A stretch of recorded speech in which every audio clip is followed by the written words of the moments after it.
Olá! Hoje a nossa reflexão vai mergulhar numa fonte de apoio, sabe? Um apoio profundo que ecoa há milhares de anos. A gente vai partir de uma passagem bem conhecida do livro de Isaías para entender como essa promessa tão antiga ainda pode oferecer força para os nossos desafios de hoje. O tema é esse, a ideia de que Deus nos sustenta. A vida, né, ela inevitavelmente nos joga em momentos de caos, de desafio, e é bem nessas horas que uma pergunta fundamental aparece. Onde é que a gente encontra força quando parece que o chão está sumindo debaixo dos nossos pés? Para a gente começar a responder essa pergunta, primeiro a gente precisa olhar para a raiz do problema. E qual é? Aquela experiência que todo mundo conhece, o medo e a incerteza que vem junto com os tempos difíceis. É um sentimento que, de certa forma, conecta todos nós. É um sentimento bem familiar para muita gente, não é? Tem fases que o medo e a incerteza simplesmente tomam conta, e a sensação é de que não tem apoio nenhum, que a gente está por conta própria. É exatamente nesse lugar, nesse espaço de vulnerabilidade, que a busca por um suporte de verdade se torna essencial. E é justamente em resposta a essa sensação de desamparo que a gente encontra uma promessa muito específica, lá no livro de Isaías, capítulo 41. Vamos dar uma olhada em como essa declaração se apresenta como uma solução, quase como uma âncora no meio da tempestade. E aqui está o coração de tudo. A passagem começa com duas ordens muito fortes: não tema e não se apavore. E veja bem, não é um simples conselho, é um comando para mudar o foco, baseado no que vem logo em seguida, pois estou com você. A promessa aqui é de uma presença constante e, mais importante, ativa. A ideia de consolo aqui é a chave.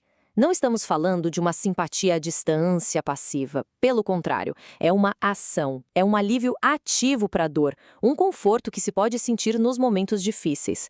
A promessa de Isaías busca oferecer exatamente esse tipo de amparo. Mas como exatamente essa promessa de consolo acontece na prática? O versículo não para só na garantia da presença. Ele vai além e detalha três ações bem específicas. Três verbos que são a base desse suporte divino. Então, a promessa se abre em três ações muito poderosas. Primeiro, eu o fortalecerei. Isso é sobre dar força interna para continuar. Segundo, eu o ajudarei, que já soa como uma intervenção direta ali no meio do problema. E por fim, eu o sustentarei, que funciona como uma rede de segurança, sabe? Aquela mão que segura firme e não deixa a gente cair de vez. Dá para pensar nisso como um apoio em camadas. Não é um tipo só de ajuda. Uma ação o fortalece por dentro, outra oferece ajuda por fora e a terceira garante a estabilidade. Juntas, elas formam um sistema de suporte completo, bem robusto, que ataca a crise por vários ângulos. E isso nos leva a uma questão final sobre a natureza desse apoio. Seria algo pontual, só para momentos de crise, ou é algo mais permanente?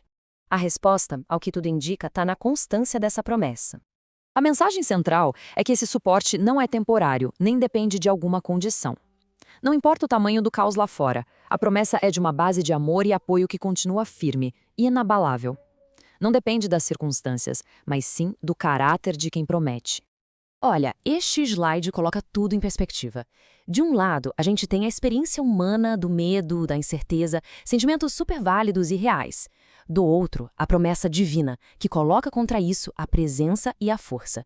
É um contraste bem direto entre a nossa vulnerabilidade e a segurança que é oferecida.